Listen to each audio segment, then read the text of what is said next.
একটা ইসলামী দল তার ইশতেহার পড়ে দেখেন, সেকুলার দলের ইশতেহার যেমন হয় ওই দলের ইশতেহারও তেমন।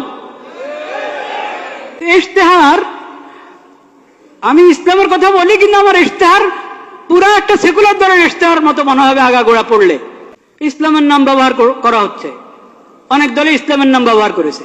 তারপর এখন আপনি বলবেন ইসলাম, যেহেতু ওনারা ইসলামের নাম নিয়ে রাজনীতি করছে, ইসলামের নাম নিয়ে ভোটে দাঁড়িয়েছে, নির্বাচন করছে, তাহলে চোখ বন্ধ করে ওদেরকে ভোট দাও। এই কথা বলার সুযোগ নাই, এই কথা বলার সুযোগ নাই।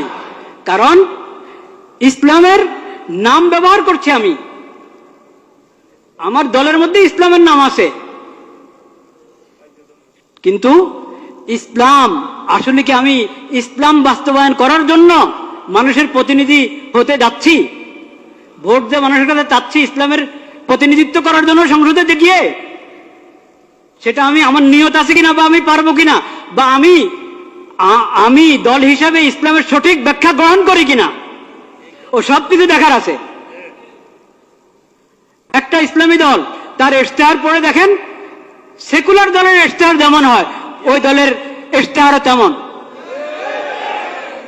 ওই ইশতেহার তো বড় কিছু না, আসলে ইশতেহার তো আসলে বড় কিছু না যে শুধু ইশতেহার দেখেই কাউকে ভোট দেওয়া যায়। কিন্তু তারপরও এটার কিছু না কিছু মূল্য তো আছে, নাহলে সবাই ইশতেহার ছাপে কেন? ইশতেহার, আমি ইসলামের কথা বলি কিন্তু আমার ইশতেহার পুরা একটা সেকুলার দলের ইশতেহার মতো মনে হবে আগাগোড়া পড়লে। তো এই জন্য আমি বলছি শুধু ইসলামের নাম, এই কারণে চোখ বন্ধ করে ভোট দিবেন না।